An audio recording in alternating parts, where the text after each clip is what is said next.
Hi, this is Mike Scott, the digital trainer with the Institute for Journalism and Natural Resources. The following is a presentation on how to use DocumentCloud. First of all, a few things about DocumentCloud itself. DocumentCloud.org, you go to the home page here. DocumentCloud itself lists three things about its site that you want to know about. One is you can know more about your documents, you can highlight what matters, and you can share your work publicly by embedding the documents. So let's take a look at some featured reporting first of all. This is a good place to go if you want to see about ways that you can use DocumentCloud. Here's one from the Washington Post. This is back in 2014. Fresh doubts over a Texas execution. And here's how the Washington Post used it. When you look at the quote here, you can click on it, and it'll take you right to the source document, which will then appear in the story. This is kind of switching on and switching off, which is the way some publications are using them now, instead of embedding the document, all of it. So now let's show you how to use DocumentCloud when you have an account. When you've asked us to give you an account, we can sign you in, or have you sign in. I'm going to sign in through my account, IJNR Mike Scott at gmail.com. You would have your own email address and your own sign-in once you're invited. So I'm going to log in, and this is the page that you would land on once you're signed in. You can see that we have a couple of institutes that have already had accounts, not too many just yet.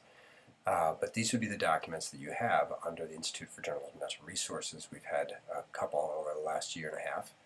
If you were to click on the top part, you would see all documents, and that would mean every document from every news organization or watchdog organization that has been uploaded into DocumentCloud since it began in 2009.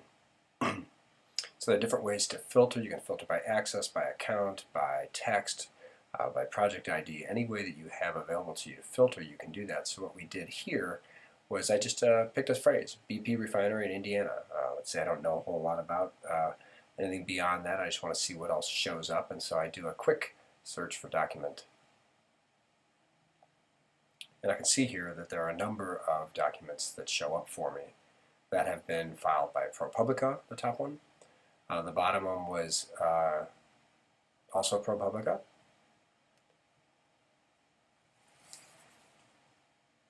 So I want to narrow it down by year and see if there's some more current documents. And I see this one says Processing BP. It's 2,429 pages by medical journalist Bryant Furlow. He uploaded it. So I can take this document and I can put it right in our file, and now that document is now in our Energy on the Move files. It's a really quick way to grab a document when you need to. Now I want to show you something really, really cool, and that's if you take a document, you highlight it, and then you go up to this tab here that says Analyze, and you click on the first one. It says View Entities. This is a 2,400-page document, and what it does is it reads it instantly, and it pulls out for you any name of a place, an organization, a term, people, email addresses, everything and anything you can think of a document is highlighted where you can look at it, and if you, let's say you see the name Scott Fulton, or here I go to Show All, you could pull them up, Lisa Jackson, and when you hover over these marks, it tells you what page that person's name appears on. Lisa Jackson, head of EPA, was on page 39, page 43, page 64, and so on. You could pick through the document instantly. So let's say you have a very complicated document, a court document that's only 300 pages or whatever it might be. You can see how valuable this would be to take you through a document quickly when you're searching for connecting points or people that you didn't know would be in there. It'll pull out some names that you didn't expect to see, that kind of thing. And you can see those organizations as well. And I can click on Show All, because it was only showing the top, whatever, 10 there, I think. And it would show me every name that appears in that 2,429-page document. So again, this would be just a remarkably quick way, if you have a complicated document, to find things that are in the document and quickly go to those things to read about. The other analytical tool that exists is one that you can print out, or not print out, but you can look at a timeline. So again, the same document, what it did is showed me all of the different points that are mentioned in the document by date. I can highlight, grab and click, and you can see when there's a cluster of dots, it tells me there's a lot of dates together.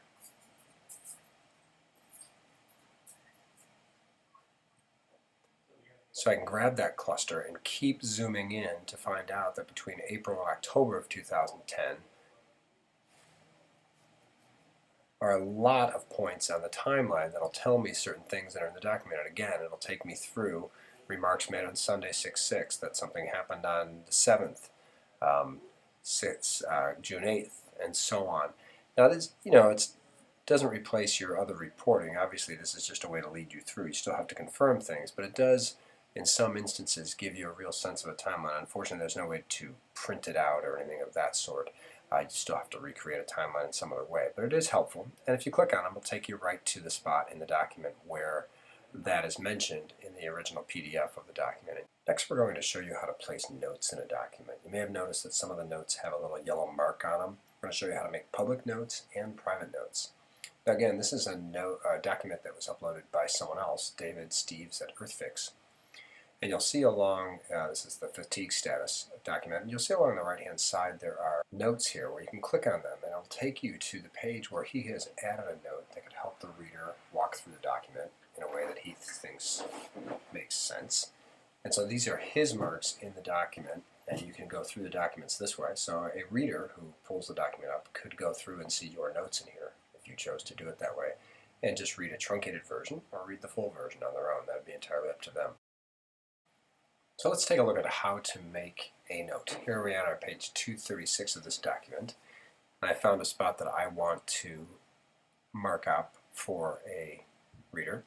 And I should simply add a public note, grab and drag, just like you would for so many other functions online, and let go when you're ready. And there's the note. You can put a title on it, put your title here, and then you could put notes below at the bottom as well.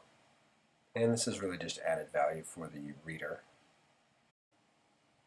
Now let's show you how to make a private note. It's basically the same exact way, except it'll show up in blue, and it'll something be only seen by you and other collaborators that you've assigned. So you go through the same thing. You put a title on it, and you can put notes on it.